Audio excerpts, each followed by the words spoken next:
This mission to save a 5-year-old boy has gripped Morocco for days.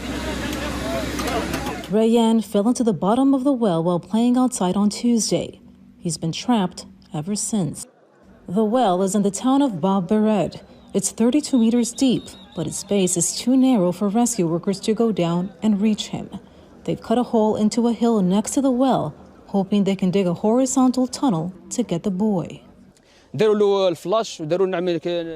on the light on the phone's camera and dropped it down, so they discovered that the kid is still there, and he was still talking. I heard him myself. He was begging us to save him.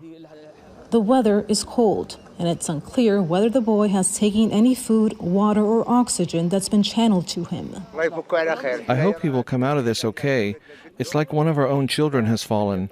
We are praying for his safety. He's one of our children.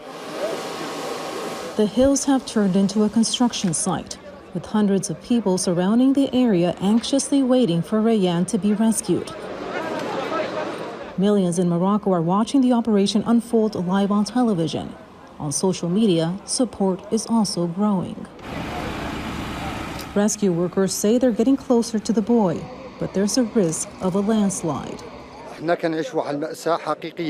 We're living in a true catastrophe in this area with our son, Rayan. We pray to God for good news, to make us and all Moroccans happy.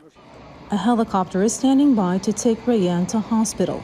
And across Morocco and the world, people are also waiting and hoping he'll be saved.